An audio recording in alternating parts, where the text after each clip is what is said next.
Tim Henson and Manuel Gardner Fernandes are two forerunners of one specific modern guitar style. A style I never really understood. And to change that at least a little bit, I forced myself to listen for 1 week only to Polyphia and Unprocessed. I have to say it wasn't that bad, and after that 1 week I wrote an etude trying to include some trademark licks and trademark ways how those two guys are writing music. So welcome to today's video, here we go.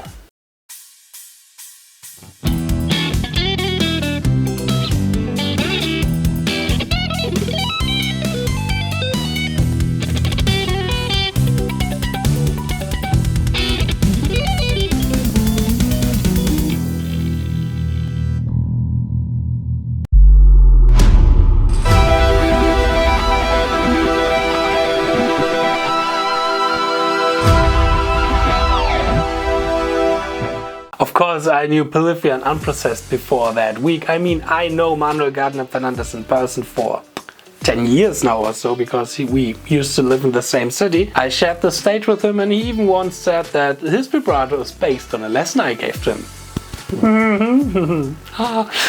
No, especially Unprocessed is something that is really familiar for me, because the bass player David and the other guitar player Christoph Schulz was a long-time student of mine. But still, the new modern guitar playing that Tim Henson and Manuel developed was something that I never really had the time to really dig deep into it.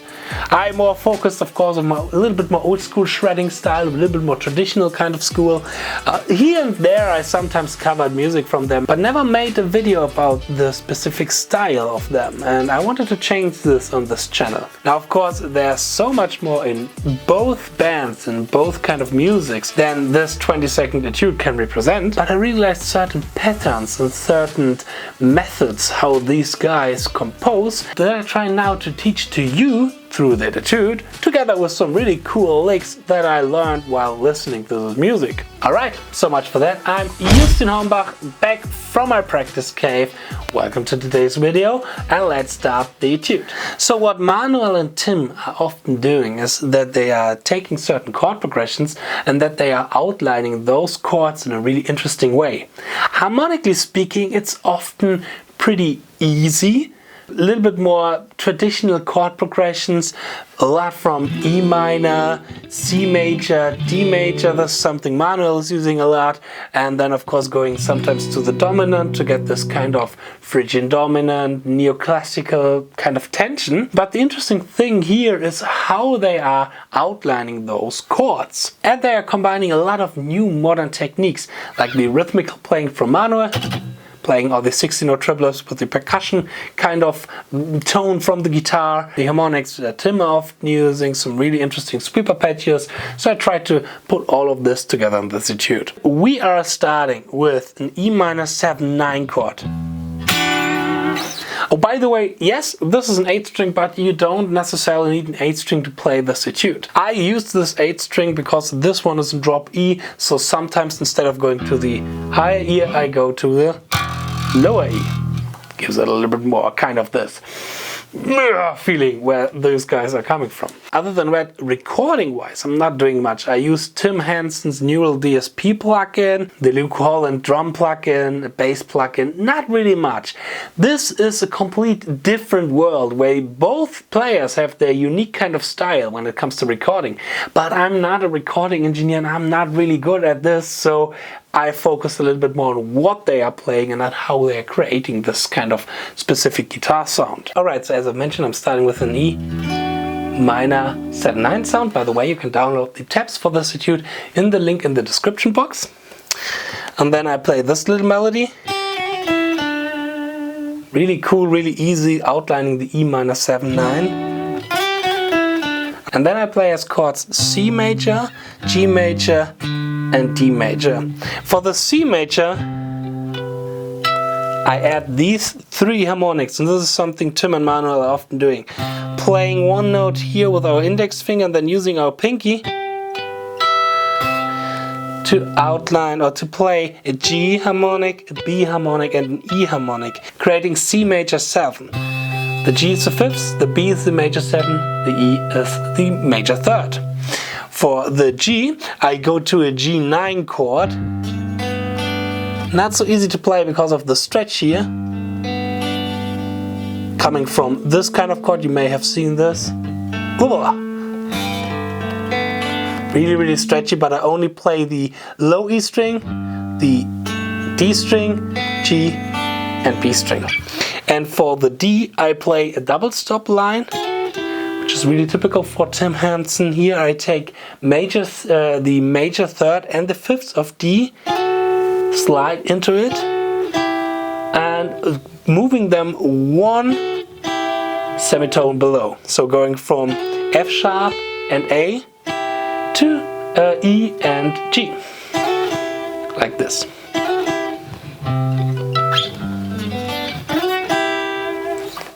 Alright, then we're going back to E minor 7. E minor 7 is always the chord every 2 bars. And here first, I now play this chord here. This is a drop 2 voicing. A voicing I highly recommend to check out and to learn. Would be a little bit too much to explain now what drop voicings are, but I highly recommend to check out drop 2 voicings. I bet there are some Jens Larsen videos about drop voicings. Jens Larsen is the master YouTube channel when it comes to jazz music. So and this one is, and this is one voicing for E minor 7. And then we have the first kind of modern shred lick that those people are using. Goes like this. Again. Here we are outlining E minor, but we're starting with the 9th. We're sliding into the 14th fret of the E string, having a pull off and hammer on a little trill on between the 12th and the 14th fret, and then we are sweeping down the second inversion of an E minor chord. So we have 12, 12, 12, 14, and then we're sliding to the 17th fret, going down this is the second inversion. Sorry, this is the first inversion, second inversion, this is the third inversion. If you want to know more about sweep picking, then check out the ZEN of Sweeping, my online sweeping course, where I'm explaining all of this stuff and with 9 etudes, and yeah, just watch this video here, this one. Back to business. And then I'm adding the 24th fret as a tapping. This is quite fast. These are first triplets, 16-note triplets, and then we have 30-second notes.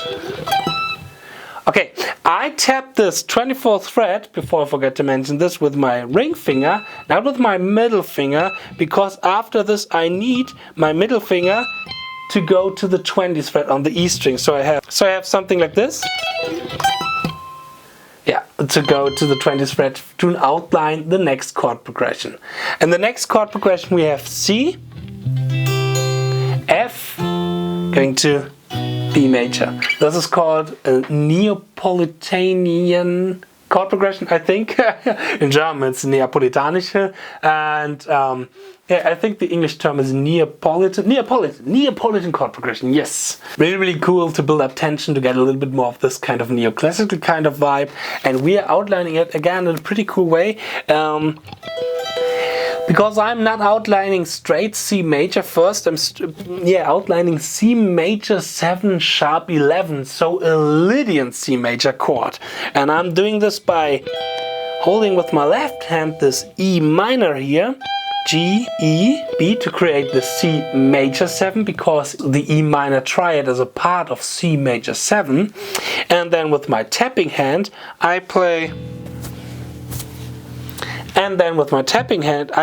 C, F sharp, and E again. And I just pull down after the tap to create the note from the left hand. I'm not playing with hammer-ons from nowhere, so it's not like this one here. It's just resting the fingers on the fretboard and using pull-offs to create the tone. Okay, then I go to F major. There I have the usual second inversion F major chord here, starting with the 5th, the root, and the major 3rd. And then I outline C, Here I have the 20th fret on the G string, on the B string as well, to create the F major 9 kind of sound, because this one is a G. And then again the E on the G string to have an F major 7/9 sound chord, whatever. So you see, you can create a lot of cool and interesting voicings by combining the left and the right hand. And then I have 4 notes left in my bar, which I use to outline the B dominant 7, the B dominant. And here I only hold 14th fret and 16th fret on the E and on the B string, and I tap 19 and 19 on the E and on the B string. Alright, and then I played the low E, but you can also play the a little bit higher E, and then I have the typical Manuel Gardner Fernandes 60-note triplets kind of percussive thing. And for this you can use 2 techniques. One is you can use the traditional gypsy technique, which is down, up, down, down, up, down, like this.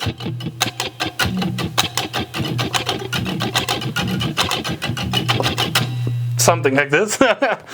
Or what I use, because of the high tempo, is the traditional alternate kind of picking movement, like down, up, down, up, down, up.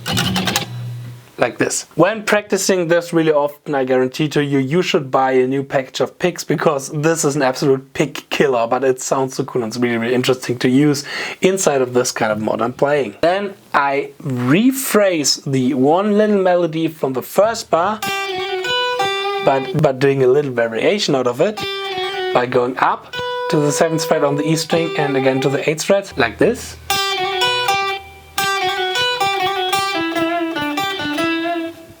And after this we are on the trickiest part of this section, which goes like this.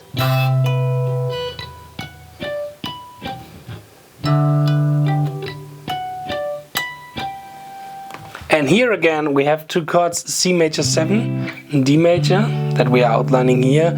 Well, the bass note is moving from C to D, but on the higher register we have these 3 harmonics on the 12th fret, then on the 7th fret, and on the 5th fret. And sound-wise, I recommend to use a lot of compression here, because it's really hard that this overtone rings loud enough against the moving bass note. Sorry. It's really, really tricky, especially for a right hand, when it's not normal for you to use the other fingers so often. And we need this definitely here to this kind of hybrid picking. Especially here on the 5th fret, I recommend to use the middle and the ring and the middle finger, so the pick is free to go to the D here. Really hard to get these notes correctly.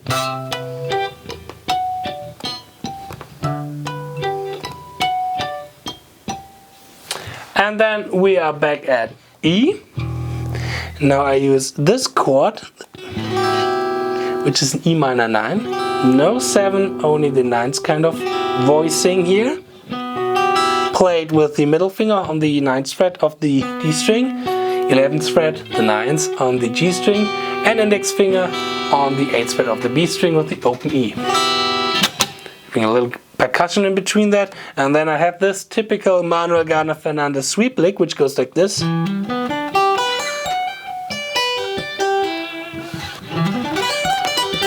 Here we're first hammering from the 7th to the 9th fret of the A string. Then we have the 5th of E minor here with the ring finger on the 9th fret of the G string. Sorry, we're hammering from the 7th to the 10th fret. I think I thought 9th fret. That's not right. Then we have the 7th fret on the G string, the 8th fret on the B string, and the 7th fret on the E string again, outlining an E major basically, but with the E as a root note, we create E minor 7. Then I use my tapping hand to do this little tap slide, 14, 15, 14, pulling this back to the 10th fret of the E string. Hammering from nowhere, after we pull down to the 7th fret of the E string, hammering from nowhere to the 8th fret of the B string, tapping to the 15th fret of the B string, and hammering to the 9th fret of the G string.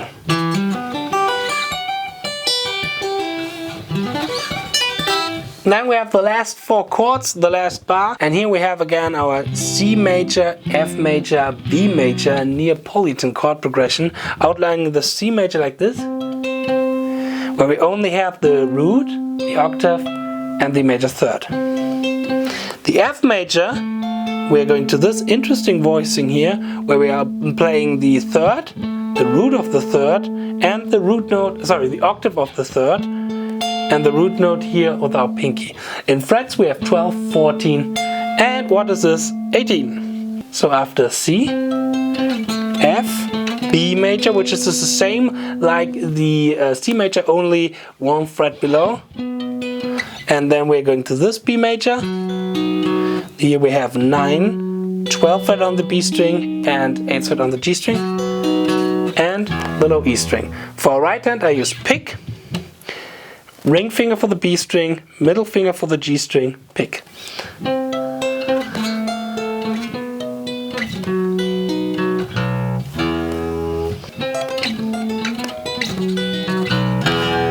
And then it's not easy to hit the right low string.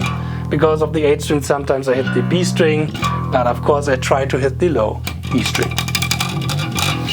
Alright, so much for this little etude that I came up with after listening for 1 week to Manuel Gardner Fernandes and Tim Henson. I hope you liked this little video. I hope I'm going to see you in my next video. Cheers so far. Consider subscribing to this channel. Stay progress. Goodbye.